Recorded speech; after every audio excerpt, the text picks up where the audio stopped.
नमस्कार बंधुरा आज के तैरी करब गोटा गोटा लोटे माछेर कषा। भाबछेन तो लोटे माछेर आबार कषा होबे कि करे, लोटे माछ तो झोले पड़लेई भेंगे जाबे, किन्तु एकदमई ना, माछेर पिस थाकबे एकदम गोटा गोटा। सेरकम भावेई तैरी करब लोटे माछेर कषा। এইভাবে করলে একটুও কিন্তু লোটে মাছ ভেঙে যাবে না বা গলে যাবে না। দেখুন পুরো প্রসেসটা কিভাবে করছি। এর জন্য বাজার থেকে আমি লোটে মাছ কাটিয়ে নিয়ে এসেছি, কাটিয়ে পরিষ্কার করে ধুয়ে জল ঝরিয়ে রেখে দিয়েছি। মাছগুলো মনে হচ্ছে একটু বড় বড় বলে আমি দুদিক করে দুটো করে পিস করে নেব, মানে মধ্যখান থেকে একটু করে কেটে নিচ্ছি। কেটে নিয়ে দু টুকরো করে নিচ্ছি। আর যদি মাঝারি সাইজের মাছ হয় তাহলে গোটাও এইভাবেই করতে পারেন। দেখুন আমি একটু বড় বড় মোটা মোটা মাছের পিসগুলো রয়েছে, তার জন্য একটু তৈরি করতে সুবিধা হবে, সেই কারণে আমি দু পিস করে নিলাম। এবার মাছগুলোকে কেটে নিয়ে আমি একটা প্লেটের মধ্যে রেখে নিচ্ছি। এবার এর মধ্যে দিয়ে দেবো হাফ চা চামচ হলুদ গুঁড়ো, হাফ চা চামচ দেব লবণ, আর কোয়ার্টার চা চামচ দেব লঙ্কার গুঁড়ো। এবার ভালো করে হলুদ লবণ আর লঙ্কার গুঁড়ো দিয়ে মাছের পিসগুলোকে মাখিয়ে নেব। মাখিয়ে কিছুক্ষণ রেখে দেব, তাহলে কি হবে, লোটে মাছের মধ্যে যে এক্সট্রা জলটা থাকবে সেটা কিন্তু লবণ মাখানোর ফলে কেটে যাবে। মাছটাকে মাখিয়ে রেখে দিলাম, ততক্ষণে একটা মশলার পেস্ট বানাবো। তাতে নিয়ে নিচ্ছি পেঁয়াজ। এখানে আমি দুটো পেঁয়াজ কেটে নিয়েছি, তার হাফ দিয়ে দিলাম হাফ ইঞ্চি টুকরো করে কাটা আদা, তিনটে কাঁচা লঙ্কা, একটা ছোট টমেটো, আর দিলাম 4-5 কোয়া রসুন। এবার এগুলোকে একসাথে ভালো করে বেটে নিয়েছি।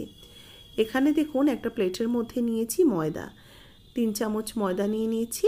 ময়দার মধ্যে একটু সামান্য লবণ দিয়ে ময়দাটাকে ভালো করে একটুখানি মাখিয়ে নিলাম। এবার এই শুকনো ময়দাগুলোর মধ্যে আগে থেকে যে ম্যারিনেট করে রেখেছিলাম লবণ হলুদ মাখানো মাছগুলো, সেগুলোকে একটু জলটাকে চিপে নেব, হাত দিয়ে চিপে নিয়ে আমি এই ময়দার মধ্যে একটা করে কোট দিয়ে নেব। খুব বেশি মোটা করে দিতে হবে না, এই জাস্ট এপিটোপিট করে ঘুরিয়ে নিয়ে এক্সট্রা ময়দাটাকে ঝেড়ে নেব। তাহলেই কিন্তু মাছের গায়ে সুন্দরভাবে ময়দার কোটটা লাগানো হয়ে যাবে।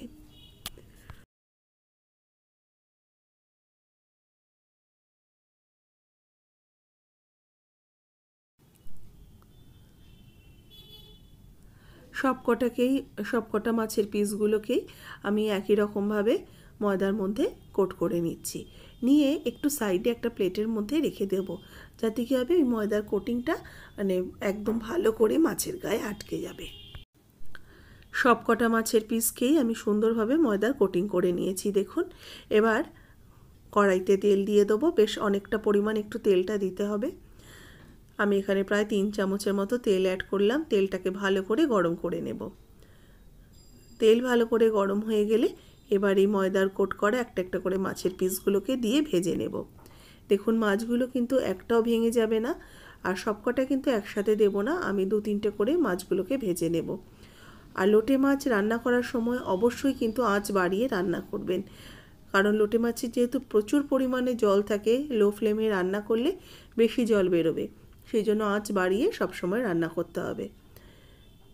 এক পিঠ হয়ে গেলে মাছগুলোকে উল্টে দিচ্ছি, দিয়ে ভালো করে লাল করে দু পিঠ সুন্দর সোনালি রং করে ভেজে নেব। খুব বেশিক্ষণ সময় লাগে না, যেহেতু লোটে মাছ ভীষণ নরম মাছ, সেই জন্য আমার মিনিট 3-4 মধ্যেই কিন্তু মাছগুলোকে ভাজা হয়ে যাচ্ছে। এবার মাছগুলোকে উঠিয়ে রেখে আমি পরের ব্যাচের যে মাছগুলো রয়েছে সেগুলোকেও একটা একটা করে দিয়ে ভেজে নেব। এগুলো দেখুন এক পিঠ হয়ে গেছে, এগুলোকে উল্টে দিচ্ছি, দিয়ে আরেকটি পিঠও ভালো করে ভেজে নিয়ে তুলে রেখে দেব। এই যে বাদবাকি তেলটা রয়েছে এই তেলেই রান্না করব। এই তেলের মধ্যেই দিয়ে দিলাম হাফ চা চামচ কালো জিরে, দিচ্ছি আরও 3-4 কোয়া রসুন থেতো করা রসুন আর কালো জিরেটাকে একটু ফ্রাই করে নেব। রসুনটা বেশ যখন লাল হয়ে উঠবে, ভাজার গন্ধ বেরোবে, দিয়ে দিচ্ছি বেটে নেওয়া মশলাটা। বাটা মশলা দিয়ে দিলাম, আর এর সাথে আরও অর্ধেক যে পেঁয়াজ কোচানোটা সাইডে ছিল সেই পেঁয়াজ কোচানোগুলো অ্যাড করে দিলাম। এবার একসাথে সমস্ত কিছুকে ভালো করে কিছুক্ষণ কষাতে থাকবো। এতে কি হবে, পেঁয়াজটাও সুন্দর করে কষানো হবে, বাটা পেঁয়াজ আর কোচানো পেঁয়াজটাও কিন্তু সুন্দর করে ভাজা হয়ে যাবে। মিনিট 3-4 সময় ধরে আঁচ মিডিয়ামে রেখে মশলাটাকে কিছুক্ষণ কষিয়ে নিচ্ছি, যতক্ষণ না এর কাঁচা গন্ধটা চলে যাচ্ছে।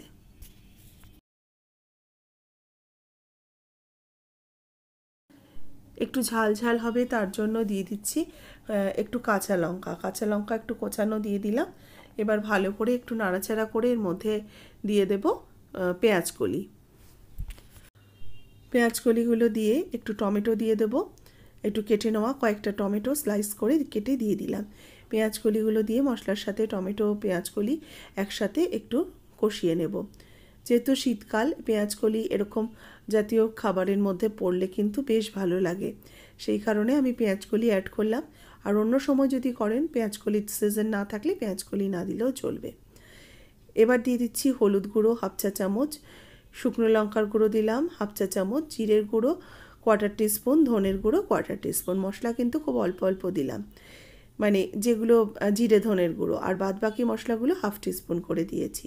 স্বাদ মতো লবণ অ্যাড করলাম, সামান্য কয়েক দানা চিনি হাতের মধ্যে দিয়ে উপরে ছিটিয়ে দিলাম। এবার ভালো করে একটু মিশিয়ে নেব। এই চিনিটা দেওয়ার ফলে মশলার যে কষকষে ব্যাপারটা সেটা কিন্তু কেটে যাবে, রান্নাটা খুব সুন্দর একটা ব্যালেন্স আসবে। অল্প একটু জল দিয়ে আবারও কিছুক্ষণ মশলাটাকে কষাতে থাকবো। এবার এটা থেকে যতক্ষণ না তেল ছেড়ে আসছে ততক্ষণ এটাকে মিডিয়াম টু হাই ফ্লেমে রেখে কষাতে থাকবো। মশলাটা কিন্তু বেশ মাখো মাখো হয়ে গেছে, আর ওপরের রঙটাও কিন্তু খুব সুন্দর বেরিয়েছে। কয়েকটা চেরা কাঁচা লঙ্কা ওপর থেকে অ্যাড করে দিলাম, দিয়ে ভালো করে এগুলোকে মিশিয়ে নিচ্ছি। এবার একদম যখন গ্রেভিটা ফুটে যাবে তখন কিন্তু আমি ভেজে রাখা মাছগুলো দিয়ে দেব। এই লইটা মাছগুলো ভেজে নেওয়ার পর আমি এগুলো ওপর থেকে সাজিয়ে দিচ্ছি। গ্রেভিটা যেন একদম ফুল হয়ে যাওয়ার পর মাছগুলোকে দেবেন। আর মাছটা দিয়ে মাছগুলোকে বেশি নাড়াচাড়া করার প্রয়োজন নেই।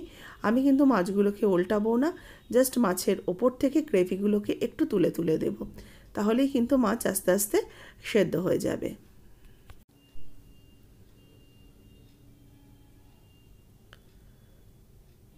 এবার ওপর থেকে দিয়ে দিচ্ছি একটু ধনেপাতা কোচানো। ঝোলটা যেহেতু একদমই হয়ে গেছে, এবার এই হালকা হালকা গ্রেভি থাকবে, এতেই কিন্তু সুন্দরভাবে কষাটা তৈরি হয়ে যাবে। একটু ধনেপাতা দিয়ে হালকা হাতে একটু মিক্সড করে নিচ্ছি। এবার ঠান্ডা হওয়ার পর তারপরে নামিয়ে সার্ভ করব। গরম গরম অবস্থাতে কিন্তু একদম নামাতে যাবেন না, তাহলে মাছগুলো চট করে ভেঙে যাবে। দেখেই বুঝতে পারছেন মাছের পিসগুলো কিন্তু একদম গোটা গোটা রয়েছে। এইভাবে তৈরি করুন, শীতের লোটে মাছ দারুণ খেতে হয়। রেসিপি ভালো লাগলে অবশ্যই লাইক শেয়ার করবেন। যারা নতুন দেখছেন সাবস্ক্রাইব করে নেবেন। ফেসবুক পেজ থেকে যারা দেখছেন পেজটাকে অবশ্যই ফলো করতে ভুলবেন না।